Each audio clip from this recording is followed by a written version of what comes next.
তো এই ধরনের কার্টুন ফটো এখন ইনস্টাগ্রাম আর ফেসবুকে প্রচুর পরিমাণে ধামাকা মাচাচ্ছে। আচ্ছা, তাই এই ধরনের কার্টুন ফটো কীভাবে আপনারা ফ্রিতে এক ক্লিকে তৈরি করবেন আজকের এই ভিডিওতে আমি আপনাদেরকে দেখাতে চলেছি। उससे मेरा क्या फायदा? তাই ভিডিওটি শুরু থেকে শেষ পর্যন্ত দেখতে থাকবেন। তো চলুন আজকের এই ভিডিওটি শুরু করা যাক। এলাম মোবাইল স্ক্রিনে। তো নিজের ফটোকে কার্টুন ফটোতে কনভার্ট করতে হলে আপনাদেরকে ছোট্ট একটি অ্যাপ্লিকেশান ডাউনলোড করতে হবে আপনাদের মোবাইলে। তো সেই অ্যাপ্লিকেশনের নাম কি এবং কোথা থেকে ডাউনলোড করবেন সেটি ভিডিওর শেষের দিকে আমি আপনাদেরকে বলে দেবো। তার আগে আপনাদেরকে আমি দেখিয়ে দেবো যে ওই অ্যাপ্লিকেশান থেকে কীভাবে আপনারা এক ক্লিকে নিজের ফটোকে কার্টুন ফটোতে কনভার্ট করবেন। তো সবার প্রথমে আপনারা যখন অ্যাপ্লিকেশানটিকে ডাউনলোড করে যখন ওপেন করবেন এই ধরনের ইন্টারফেস কিন্তু আসবে না, ওখানে আপনাকে সাইন আপ করতে বলবে। তো আপনারা আপনাদের জিমেল অ্যাকাউন্ট দিয়ে সাইন আপ করে নেবেন। তো সাইন আপ করে নিলে এই ধরনের ইন্টারফেস আপনাদের সামনে চলে আসবে। তো আপনারা কি করবেন, নিচের দিকে যে এটি প্লাস আইকন দেখাচ্ছে দেখুন, এই প্লাস আইকনের উপরে একবার ক্লিক করবেন।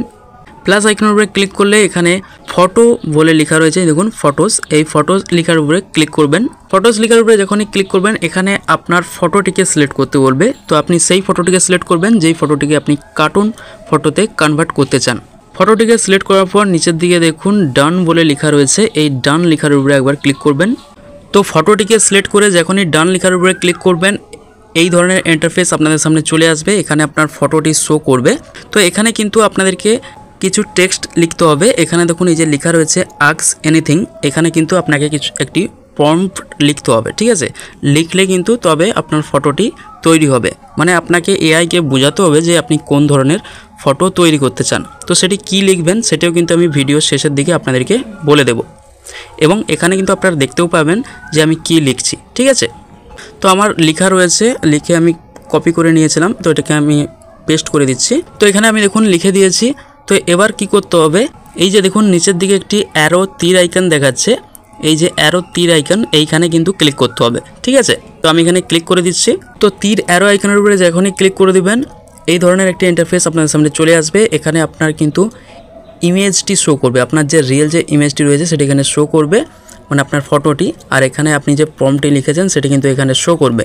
আর এখানে কিন্তু আপনার দেখুন ছবিটা কিন্তু তৈরি হচ্ছে, ঠিক আছে। আস্তে আস্তে কিন্তু আপনার ছবিটা তৈরি হচ্ছে, 1 থেকে 2 মিনিট টাইম লাগবে, তার মধ্যে কিন্তু আপনার কার্টুন ফটোটা কিন্তু তৈরি হয়ে যাবে, ঠিক আছে। তো আমি এখানে ভিডিওটি একটু পজ করে দিচ্ছি কারণ একটু টাইম লাগতে পারে, 1 থেকে 2 মিনিট। তো ফাইনালি আমাদের ফটোটি কিন্তু কার্টুন ফটোতে কনভার্ট হয়ে গিয়েছে। এই দেখুন উপরের দিকে কিন্তু আমার ফটোটি শো করছে, আমার রিয়েল ফটোটি, আর নিচের দিকে দেখুন আমার কার্টুন ফটোটা কিন্তু এখানে শো করছে। এই দেখুন আমার কার্টুন ভার্সন ফটো। তো এই কার্টুন ফটোটিকে ডাউনলোড করার জন্য এই কার্টুন ফটোর উপরে একবার প্রেস করে রাখতে হবে একটুক্ষণ। কার্টুন ফটোটির উপরে একটুক্ষণ প্রেস করে রাখলে এখানে দেখুন একটি সেভ বলে লেখা চলে আসবে। এই দেখুন সেভ বলে একটি লেখা চলে আসছে, এই সেভ লেখাটির উপরে ক্লিক করে দিলেই কিন্তু এই কার্টুন ফটোটি আপনার মোবাইলের ফাইলে সেভ হয়ে যাবে, ঠিক আছে। আপনার মোবাইলের গ্যালারিতে কিন্তু চলে যাবে। তো এবার আপনাদেরকে আমি দেখিয়ে দেবো যে ফেসবুক এবং ইনস্টাগ্রামে যে ফটোগুলো দেখেন রিয়েল ফটো আর কার্টুন ফটো যে মার্জ করে সেটিও কীভাবে মার্জ করবেন সেটি আপনাদেরকে আমি দেখিয়ে দেবো। তো এখান থেকে আমি বেরিয়ে যাচ্ছি। তো আপনার অরিজিনাল ফটো আর কার্টুন ফটোকে একসঙ্গে মার্জ করার জন্য আপনারা কি করবেন, আপনাদের মোবাইলে পিক্সেল ল্যাব অ্যাপ্লিকেশানটিকে ইনস্টল করে নেবেন। এই পিক্সেল ল্যাব অ্যাপ্লিকেশানও আমি আপনাদেরকে বলে দেবো আপনারা কোথা থেকে ডাউনলোড করবেন, ঠিক আছে। আপনারা পিক্সেল ল্যাব অ্যাপ্লিকেশানটিকে ওপেন করে নেবেন। ওপেন করলে এই ধরনের একটি ইন্টারফেস আপনাদের সামনে চলে আসবে, ঠিক আছে। তো সবার প্রথমে দেখুন আপনাদের কিন্তু যখন আপনারা পিক্সেল ল্যাব অ্যাপ্লিকেশানটিকে ওপেন করবেন এখানে কিন্তু নিউ টেক্সট লেখা আসবে। এই নিউ টেক্সট লেখাটির উপরে ক্লিক করে এখানে যে ডিলিটের যে আইকনটি দেখাচ্ছে দেখুন, এখানে দেখুন ডিলিটের একটি আইকন দেখাচ্ছে, এই যে ডিলিটের আইকন, এই ডিলিটের আইকনের উপরে ক্লিক করে এই নিউ টেক্সট লেখাটিকে ডিলিট করে দেবেন।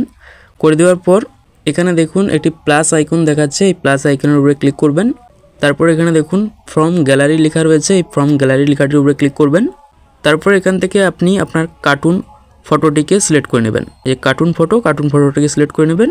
এখানে রাইট চিহ্ন দেওয়া রয়েছে নিচের দিকে, রাইট চিহ্নের উপরে ক্লিক করবেন। তারপর এখানে ফটোটিকে অ্যাডজাস্ট করে নেবেন, ঠিক আছে। দেখুন আমি যেভাবে অ্যাডজাস্ট করছি এইভাবে কিন্তু আপনারা অ্যাডজাস্ট করে নেবেন। এই ফটোটিকে অ্যাডজাস্ট করার পর আপনারা কি করবেন, আবার উপরের দিকে যে প্লাস আইকন দেখাচ্ছে এই প্লাস আইকনের উপরে ক্লিক করবেন। তারপরে ফ্রম গ্যালারি এই লেখাটির উপরে ক্লিক করবেন। তারপর এখান থেকে আপনার অরিজিনাল ফটোটিকে সিলেক্ট করে নেবেন। এখানে আপনাদেরকে এই অরিজিনাল ফটোটিকে একটু ক্রপ করতে হবে। ক্রপ করার জন্য এখানে যে একটি অ্যারো আইকন দেখাচ্ছে এই অ্যারো আইকনকে ধরে একটু ডান দিকের দিকে সরাবেন। আর এইখানে দেখুন ডান দিকের দিকে যে একটি অ্যারো আইকন দেখাচ্ছে, এই অ্যারো আইকনটিকে আপনারা কী করবেন, বাম দিকের দিকে একটু সরাবেন, সরিয়ে একটু ক্রপ করে নেবেন। ঠিক আছে, সরানোর পর এখানে নিচের দিকে দেখুন একটি রাইট চিহ্ন দেখাচ্ছে, এইখানে ক্লিক করবেন, তারপরে ফটোটিকে অ্যাডজাস্ট করে নেবেন। ঠিক আছে, একটু ধরে টেনে অ্যাডজাস্ট করে নেবেন। তো দেখুন আমার এখানে ফটোটা কিন্তু রেডি হয়ে গিয়েছে। আমার অরিজিনাল ফটো আর আমার যে কার্টুন ফটো দুটোকে কিন্তু একসঙ্গে মার্জ করে অ্যাডজাস্ট করে নিয়েছি। তো আপনারাও কিন্তু দুটো ফটোকে একসঙ্গে মার্জ করে অ্যাডজাস্ট করে নেবেন। করে নেবার পর এখানে দেখুন উপরের দিকে একটি সেভের আইকন দেখাচ্ছে, এই সেভের আইকনের উপরে ক্লিক করবেন। তারপরে এখানে দেখুন একটি সেভ হ্যাজ ইমেজ বলে একটি লেখা রয়েছে, এইখানে ক্লিক করবেন। তারপরে জাস্ট এই নিচের দিকে দেখুন কাস্টম বলে লেখা রয়েছে, এই কাস্টম লেখার পাশে একটি অ্যারো আইকন দেখাচ্ছে, এই অ্যারো আইকনের উপরে ক্লিক করবেন। আর নিচের দিকে যে আলট্রা বলে যে লেখাটি রয়েছে, এই আলট্রা লেখাটিকে সিলেক্ট করে নেবেন। সিলেক্ট করে নেওয়ার পর এখানে সেভ টু গ্যালারি যে লেখাটি রয়েছে, এই সেভ টু গ্যালারি লেখাটির উপরে ক্লিক করে এই ছবিটিকে আপনার গ্যালারিতে সেভ করে নেবেন। তো এবার আপনাদেরকে আমি বলে দিই যে আপনার অরিজিনাল ফটোকে যে কার্টুন ফটোতে কনভার্ট করবেন, ওই অ্যাপ্লিকেশানটি আপনারা কোথা থেকে ডাউনলোড করবেন। তো এই অ্যাপ্লিকেশানটি আমার টেলিগ্রাম চ্যানেলে রয়েছে। তো আমার টেলিগ্রাম চ্যানেলের লিঙ্ক আমার এই ভিডিও ডেসক্রিপশান বক্সে রয়েছে। তো আপনারা ডেসক্রিপশান বক্সে গিয়ে ওই লিঙ্কে ক্লিক করে আমার টেলিগ্রাম চ্যানেল থেকে ওই অ্যাপ্লিকেশানটিকে ডাউনলোড করে নিন। আর এই পিক্সেল ল্যাব অ্যাপ্লিকেশানটিও কিন্তু আমার এই টেলিগ্রাম চ্যানেলে রয়েছে। তো আপনার টেলিগ্রাম চ্যানেল থেকে কিন্তু পিক্সেল ল্যাব অ্যাপ্লিকেশানটিকে ডাউনলোড করে নেবেন। আর যে টেক্সটটি আমি লিখেছিলাম, মানে আমার অরিজিনাল ফটোকে কার্টুন ফটোতে কনভার্ট করার জন্য একটি টেক্সট আমি প্রম্পট লিখেছিলাম, সেই প্রম্পটটাও কিন্তু আমার টেলিগ্রাম চ্যানেলে লেখা রয়েছে, ওখান থেকে আপনারা কপি করে নেবেন। তো আশা করি এই ভিডিওটি দেখার পর আপনারা শিখে গিয়েছেন কীভাবে নিজের একটি ফটোকে কার্টুন ফটোতে কীভাবে কনভার্ট করতে হয়। তো ভিডিওটি ভালো লেগে থাকে অবশ্যই ভিডিওতে একটা লাইক করবেন। আর আপনি যদি আমার ইউটিউব চ্যানেলে নতুন হয়ে থাকেন অবশ্যই আমার ইউটিউব চ্যানেলটিকে সাবস্ক্রাইব করে রাখবেন। তো আজকের ভিডিওটি এখানেই শেষ করলাম, আবার দেখা হবে পরবর্তী ভিডিওতে। ভালো থাকবেন, সুস্থ থাকবেন।